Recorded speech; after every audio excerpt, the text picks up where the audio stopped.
Salut à tous et bienvenue dans cette vidéo. Moi c'est Leslie Mekongo. Si vous êtes nouveau sur cette chaîne, ici on parle d'Afrique et de tout ce qui tourne et touche à l'Afrique de près ou de loin. Donc si ce sont des thématiques qui vous intéressent, n'hésitez surtout pas à vous abonner à la chaîne et à activer la cloche de notification afin de ne manquer aucune de mes nouvelles vidéos sur cette chaîne. Aujourd'hui j'aimerais qu'on aborde un sujet triste qui fait la une des réseaux sociaux en ce moment. Il s'agit de la mort de la jeune Alexandra Martin, dont le corps a été retrouvé sans vie dans les eaux au Canada. Alexandra, c'est une jeune fille qui a immigré au Canada afin de pouvoir continuer ses études supérieures. Elle est arrivée au Canada d'après ce que sa mère nous dit il y a de cela 2 ans. Donc elle avait 19 ans, c'était un enfant lorsqu'elle arrivait au Canada. Et cette histoire m'interpelle personnellement parce que je me dis, Alexandra, ça aurait pu être moi. Alexandra, ça aurait pu être toi, jeune Africain qui est venu dans la diaspora pour pouvoir poursuivre tes études supérieures en Occident, dans la diaspora. Ça aurait pu être n'importe qui d'entre nous. Et Alexandra n'est pas la première qu'on retrouve dans cette situation-là, qu'on retrouve dans ces situations-là. Avant elle, il y en a eu plusieurs. Avant Alexandra, il y a eu d'autres jeunes Africains qui ont été retrouvés soit dans leur chambre mort, soit dans un lac, dans une rivière mort, soit dans un parc mort. Bref, elle n'est pas la première et j'espère en tout cas qu'elle sera la dernière. J'aimerais ici attirer notre attention sur cette histoire, mais d'autant plus aussi attirer aussi notre attention sur les réalités de la diaspora, les réalités de ce qui se passe réellement ici lorsqu'un jeune Africain arrive de l'Afrique pour pouvoir continuer ses études ici dans la diaspora. Mais je pense que cette histoire d'Alexandra nous donne beaucoup de leçons. Nous donne beaucoup de leçons et en parcourant les réseaux sociaux justement ces derniers jours pour essayer d'avoir d'amples informations sur ce sujet-là. Alors, je suis tombée sur le post de Nathalie Yan. Pour ceux qui ne connaissent pas Nathalie Yan, c'est une femme politique suisseau-camerounaise qui parle beaucoup des sujets qui concernent l'Afrique. C'est une panafricaniste et elle ne se cache pas de le dire. Donc, c'est quelqu'un que quand elle parle, vraiment, elle dit, alors je ne suis pas toujours d'accord avec elle, mais la plupart des sujets et des thèmes qu'elle aborde sont très pertinents. Donc, comme je disais tantôt, je suis tombée sur un post qu'elle a eu à faire sur les réseaux sociaux et je me suis dit, je vais partager cela avec vous parce que ce qu'elle a écrit est tout simplement très pertinent. Je m'en vais vous lire là le texte qu'elle a posté le 9 octobre sur sa chaîne, sur sa page Facebook. Elle dit ceci, je cite, 5 jours après sa disparition, le corps sans vie de Alexandra Martine Lumbayi Diengo, étudiante congolaise à l'Université du Québec à Trois-Rivières, a été retrouvé dans les eaux au Canada. Au moment où j'écris ces mots, on ne sait pas quelle est la cause du décès. Mais néanmoins, j'affirme que si nos pays étaient sécurisés, si leur système scolaire, universitaire était au top, s'ils étaient industrialisés, s'il y avait du travail pour les jeunes et les moins jeunes, si la vie humaine, celle du citoyen lambda, avait autant d'importance que celle du président de la République, des ministres, de leurs femmes, maris et de leurs enfants, alors on est fondé de penser qu'Alexandra serait encore en vie parce que sa mère ne se serait pas pliée en 4 pour l'envoyer étudier à l'étranger afin qu'elle ait une vie meilleure. Et Alexandra n'aurait pas rencontré la mort dans les eaux froides d'une rivière en octobre 2024. Il y a 13 ans, avec le professeur Mamadou Koulibaly, nous avions inscrit une mesure intitulée Personne ne sort dans notre projet de société pour la Côte d'Ivoire. On avait reçu beaucoup d'insultes, mais aussi du soutien. Cette mesure spécifiait qu'aucun haut gestionnaire de l'argent public, président de la République, ministre, député, maire, gouverneur, directeurs généraux de ministères et d'entreprises publiques ou parapubliques, ni aucun membre immédiat de leur famille, conjoint, enfant, n'aurait l'autorisation d'aller se faire soigner à l'étranger, ni d'aller se scolariser à l'étranger, sauf à démissionner préalablement, irrévocablement de la fonction publique et de présenter une attestation de régularité fiscale. À cela s'ajoute un deuxième niveau, celui de l'obligation pour ces personnes de se soigner et de se scolariser et de scolariser leurs enfants, autant pour moi, dans les établissements publics africains.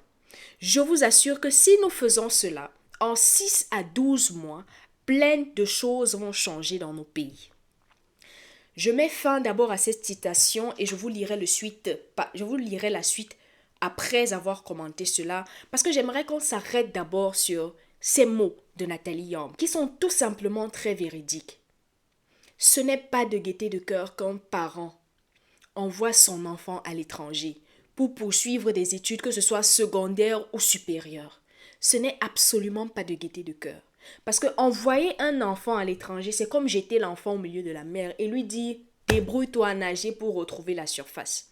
Très souvent, ces enfants-là sont envoyés dans la diaspora n'ayant aucun repère. C'est-à-dire, pour la plupart, ils arrivent dans des pays où ils ne connaissent personne, où ils n'ont même aucun membre de leur famille quelque part. Ça, c'est la dure réalité face à laquelle ces enfants-là font face lorsqu'ils arrivent ici dans la diaspora. Je dis, ce n'est pas de gaieté de cœur qu'un parent accepte que son enfant aille poursuivre ses études supérieures à l'étranger. C'est parce que ce parent, voyant la réalité de nos pays, voyant le côté politique, social de nos pays, se disent « non voilà la peine ». Ça ne vaut pas la peine de laisser mon enfant ici poursuivre une quelconque étude, parce que après, le niveau de l'éducation, est-ce qu'il sera le bon? Est-ce qu'il est aux standards internationaux? Après même les études, est-ce que mon enfant pourra trouver un emploi? Ce sont autant de questions qui passent dans la tête des parents pour qu'ils arrivent finalement à la décision de se dire « j'envoie mon enfant à l'étranger ». C'est pour que cet enfant-là puisse avoir un meilleur avenir. C'est pour que cet enfant-là puisse s'en sortir. C'est pour que cet enfant-là puisse avoir une vie meilleure. Parce que quand on regarde la situation de nos pays, ça va très mal en Afrique. Nathalie Yamb, avec le professeur Mamadou Koulibaly, et leur mesure intitulée « Personne ne sort ». Ça, c'est une mesure que je vous dis, si on applique dans nos pays africains, les choses vont changer. D'ailleurs, elle-même, elle le dit. Aujourd'hui, dans nos pays en Afrique, la réalité est telle que lorsque le président de la République est malade, lorsqu'un ministre, son enfant, son époux ou épouse est malade, qu'est-ce qui se passe? Allez, premier avion qui est disponible, ils sont déportés dans d'autres pays européens occidentaux pour aller se faire soigner. Voilà la réalité dans nos pays. Qu'en est-il de la grand-mère qui est au fin fond d'un village quelque part à l'ouest, à l'est, au nord, qui tombe malade, qui n'a même pas 1000 francs par jour pour pouvoir se mettre quelque chose sous la dent, encore moins pour se soigner? Qu'en est-il d'elle lorsqu'elle fait un malaise? Qu'en est-il d'elle lorsqu'elle est malade, lorsqu'elle a une maladie? Des fois, ces personnes-là, ces grands-pères-là et ces grands-mères, ces jeunes même aussi qui sont dans ces villages-là, doivent marcher des dizaines de kilomètres, 10, 20, 30 kilomètres avant de pouvoir tomber même sur le premier hôpital disponible. Et encore, de quel hôpital parle-t-on? De quel hôpital parle-t-on? Des fois, ce sont des cliniques, vraiment des petits trucs. On dirait l'hôpital, c'est une chambre. Et encore faut-il trouver un médecin. Encore faut-il trouver une infirmière. Encore faut-il trouver de la place. Parce que dans la plupart de nos pays africains, lorsque tu n'as pas d'argent, tu n'as pas droit à la santé. Voilà la réalité de nos pays aujourd'hui en Afrique. Voilà la réalité de nos pays africains. Les plus hauts de la société ont une vie, mais luxurieuse. Ont droit à des avantages incommensurables. Ont droit à des possibilités incommensurable, mais le pauvre citoyen lambda, lui, ah non, lui, dès qu'il a même une petite toux, c'est la tombe qui l'attend. Voilà la réalité de nos pays en Afrique aujourd'hui. Comment donc est-ce que, face à ces réalités-là, vous voulez empêcher aux jeunes de sortir? C'est ça en réalité qui fait en sorte que les jeunes sortent de nos pays. Parce que quand on regarde le pays, on se dit « oh, ça ne va pas aller ». ça ne va pas aller. Avec cette mesure donc, que Nathalie Yamb a présentée il y a de cela 13 ans, imaginez juste un seul instant que le président de la République d'un pays X en Afrique ne puisse pas sortir à l'étranger pour aller se faire soigner. Vous imaginez donc comment est-ce qu'on va équiper nos hôpitaux? Je dis, mettons la mesure en place juste pendant 1 an et vous verrez les miracles s'opérer. Vous allez voir à quel point est-ce que nos hôpitaux, on va les mettre up to date, comme disent les Anglais. Nos hôpitaux seront up to date avec les machines qu'il faut, avec tous les équipements qu'il faut pour pouvoir se faire soigner. Et encore, avec les médecins qu'il faut. Parce qu'en Afrique, ce n'est pas la matière grise qu'il manque. En Afrique, on ne manque pas de matière grise. La preuve en est que lorsque un Africain sort pour aller dans n'importe quel pays de la diaspora, il excelle. Ils excellent. Regardez juste. Les Africains excellent à l'étranger. Les Noirs excellent à l'étranger. Pour vous dire en fait que ce n'est pas la matière grise qui manque. Il manque juste... En Afrique, il y a juste un manque de volonté qui ne dit pas son nom. Je dis c'est un manque de volonté qui ne dit pas son nom parce que nous avons des dirigeants égoïstes qui ne pensent qu'à eux-mêmes, parce que nous avons des dirigeants individualistes. Mais oui, parce que le problème aujourd'hui de l'Afrique, c'est cet individualisme-là. Oh non, si moi, mon épouse, mes enfants peuvent aller se soigner à l'étranger, le reste de la population, on s'en fout. On s'en fout. Et ce n'est pas normal. La mort d'Alexandra suscite en moi ces pensées-là. En lisant encore ce post de Nathalie Yamb, je me dis, mais combien de morts de jeunes Africains faut-il encore pour que nos gouvernements prennent conscience? Pour que nos gouvernements, parce que prendre conscience c'est une chose, mettre les choses en place pour que nos pays en Afrique puissent changer. Combien de morts faut-il encore? Combien de morts faut-il encore? Voilà la réalité de nos pays aujourd'hui en Afrique qui cause la mort de ces Africains-là. Parce que quoi? Parce qu'on veut sortir pour chercher un avenir meilleur. Avenir meilleur qu'on ne trouve pas dans nos pays en Afrique. En tout cas, pour la plupart. Je continue de lire, je termine de lire le post de Nathalie Yamb où elle dit justement que, bon, je reprends un peu pour que vous ayez un peu le fil. Je vous assure que si nous faisons cela en 6 à 12 mois, cela c'est sa mesure, personne ne sort, plein de choses vont changer dans nos pays. Mais quand je vois les enfants de Tshisekedi se promener dans la cour de l'Élysée, Brenda Bia glander à inhaler des ballons dans les hôtels de Genève et Paris, et nos ministres, parfois même de l'éducation, publier fièrement sur les réseaux sociaux les cérémonies de graduation et les diplômes obtenus par leurs rejetons dans les universités étrangères, je me plais à espérer qu'Alexandra, de là où elle se trouve aujourd'hui, viendra les hanter tous. Yako, à la maman, à la famille, aux amis d'Alexandra, que les ancêtres vous donnent la force de surmonter cette épreuve, la plus violente pour un parent. Un époux qui perd son conjoint est veuf ou veuve. Un enfant qui perd son parent est un orphelin. Mais il n'y a pas de mot pour qualifier un parent qui perd son enfant, tellement ce n'est pas dans l'ordre naturel des choses. Arrangeons nos pays et nos mentalités.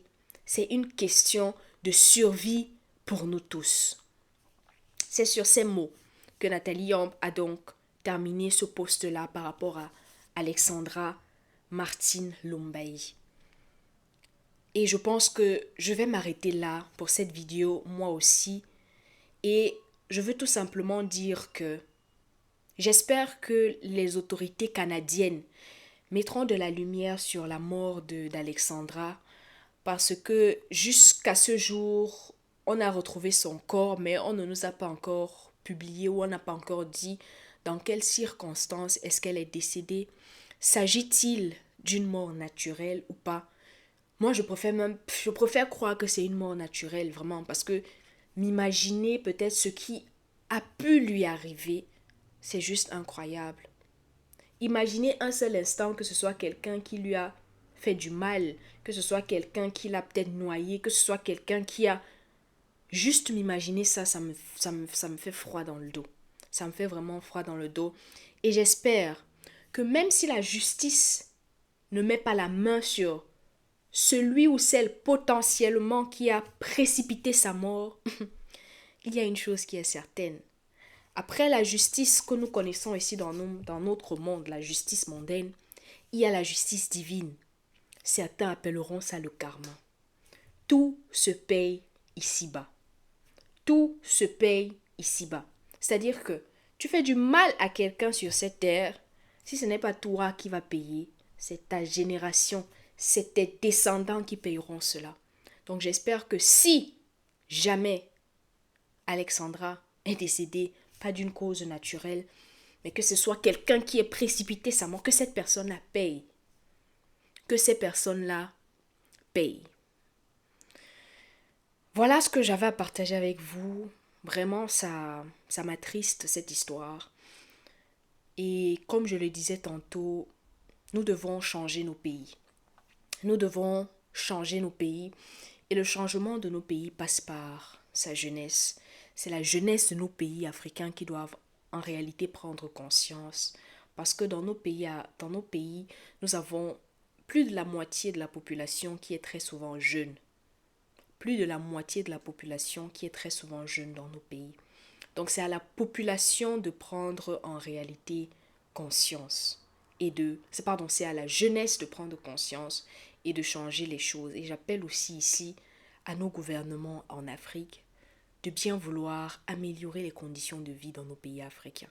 Et vous ne verrez plus aucun Africain sortir pour aller ailleurs, parce qu'en réalité, ce n'est pas de gaieté de cœur que nous quittons nos pays pour venir dans le froid occidental. C'est bien parce que nous voyons un manque dans nos pays africains. Donc voilà ce que j'avais à partager avec vous. Dites-moi, donnez-moi vos avis dans les commentaires. Dites-moi ce que vous en pensez, surtout par rapport à cette mesure de Nathalie Yambe, personne ne sort. Et nous souhaitons tout simplement à la famille, aux amis et à la maman surtout d'Alexandra beaucoup de courage et voilà, qu'elle puisse tout simplement reposer en paix. C'est tout ce qu'il nous reste à dire. Jusqu'à la prochaine vidéo, portez-vous bien. C'était Leslie. Bisous. Ciao.